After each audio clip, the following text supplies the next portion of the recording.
Hello and welcome to episode 18 of Thisboy podcasts. I'm David and I'm broadcasting to you today from a lovely sunny Dundee in Scotland.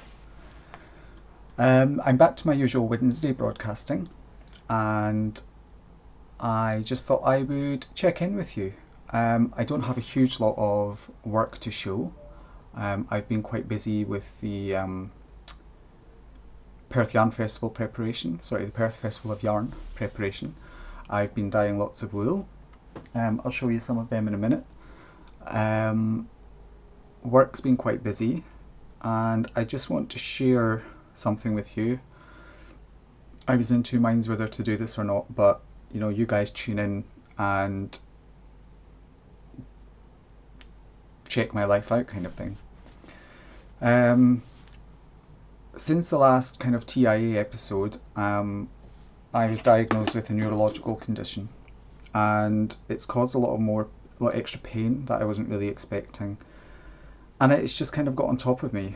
I've been struggling through work, I've been struggling through life, and I've just been diagnosed with depression and anxiety. But this was the turning point. I went to the doctor and got help. I didn't want to sit and cry on my own anymore. I don't want to sit and cry at all. It's not something I usually do, but it's happened. I'm evaluating why and I'm moving on. So with all the stuff that's been going on recently with audio and messing up titles, I can only apologise and hope that you'll continue to stay with me.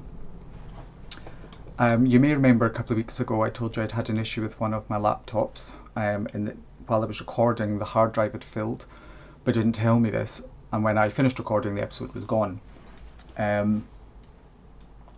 So the outcome of that was when I transferred to another laptop, I didn't reset the mic, I didn't change where the microphone was taking the source from. So usually while I'm podcasting, the webcam is where I'm looking and the MacBook sits somewhere off to the side. I can have a quick look over and make sure that I'm in shot and that what I'm showing you is in shot and I'm not like holding it up here. But what I forgot to do was change the microphone settings to pick up from the actual webcam, and it was picking it up, it was using the microphone on the MacBook, which was sitting quite far away. Oddly though, some people are they're saying it's a bit quiet but they can hear, some people can't hear at all. So I did a couple of audio tests. Someone recommended I try and film the way Eric does. Eric uses his phone, at least he used to, but to the best of my knowledge he still does, and that seems fine. But I like to see what I'm doing, and in order to do that with the phone you have to use a different camera on it and it's much lower quality, hence the webcam. So today before recording I have made sure everything is hooked up.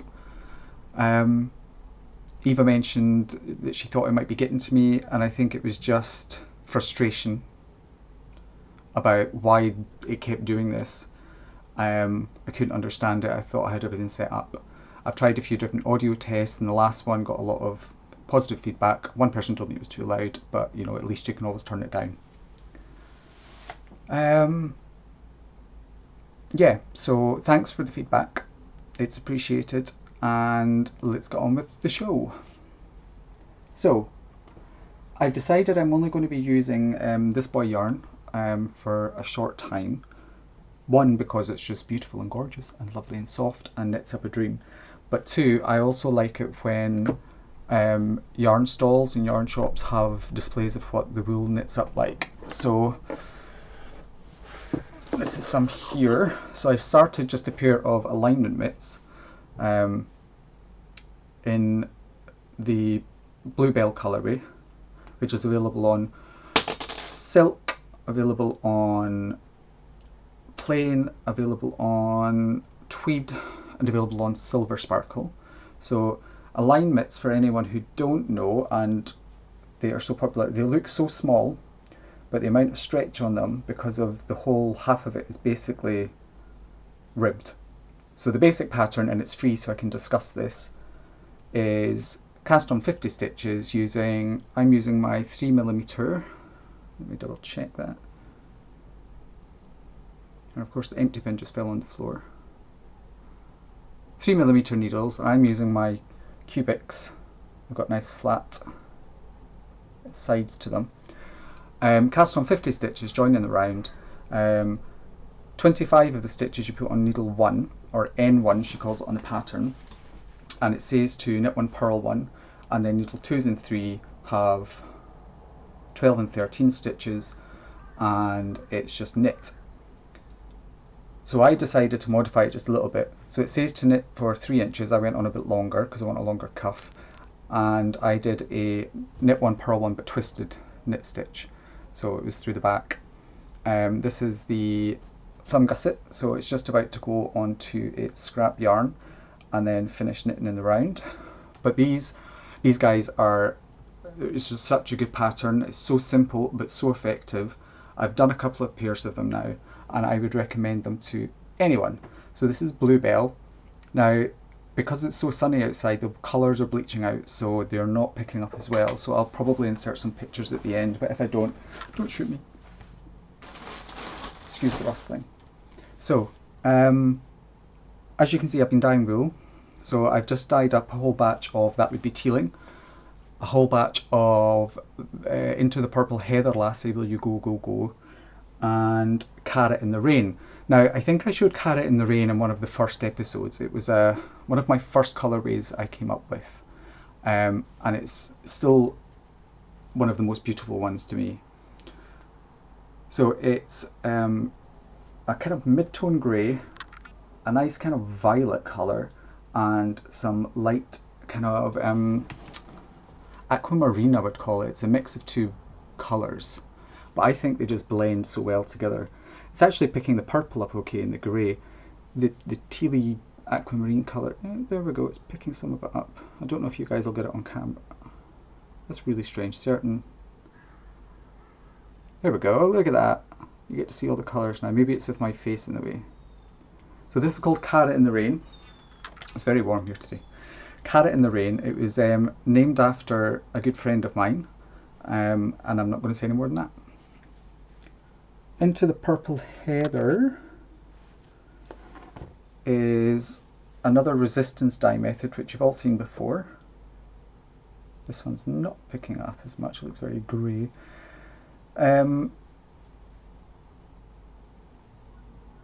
Now the pink's not as muted as that on the skein. I'll take a picture. So resistance method is using 2 shades of pink, a purple and a grey. I just like putting the grey over it because it changes, it sets the tone of the whole skein of wool. No, it's not going to pick it up.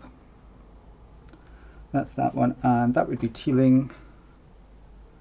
Again, it's very grey on this, and it's not actually, for a change, it's not grey, and it's something I've done.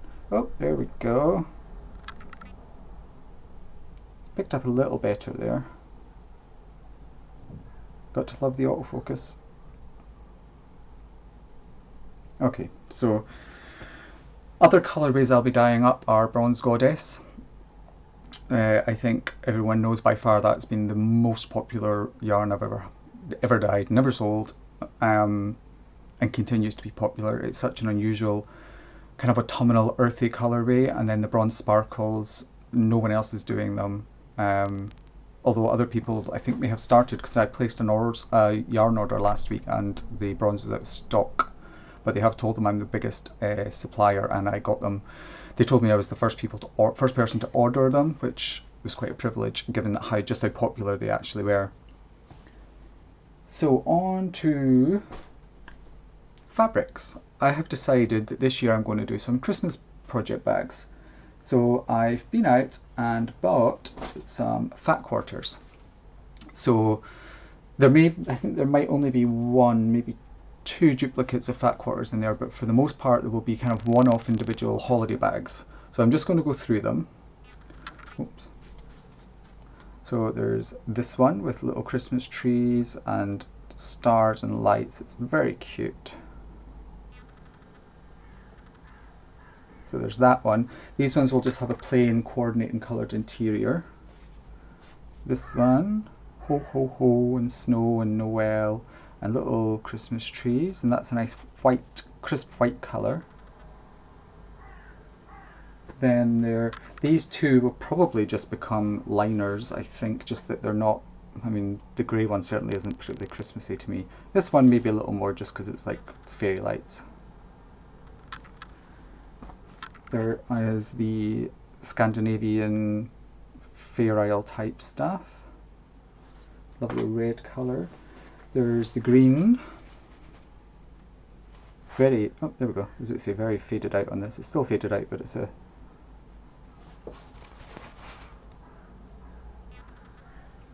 There we go. If it kind of fills up the screen, the colour becomes a bit more realistic. This one is cutesy wootsy. Little snowy village scene and a bit of a cityscape. There are more Christmas trees than you can shake a Christmas tree at.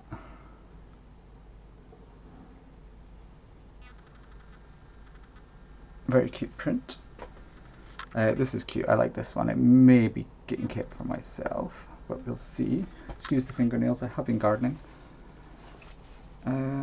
This one is so adorable. Look at the wee mouse. It's a Christmas mouse and Mr. Christmas Fox. It's so cute. Look at that hat and scarf.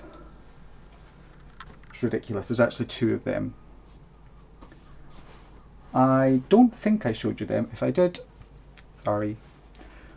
I was at the Peacock and Tortoise, which is a fabric store not far from me, and I fell in love with this. So it's like a Christmas quilt, but it's a wall hanging, I think is how I'll have it. Not sure if I'll get this all on camera, but let's try. So I'm going to quilt it.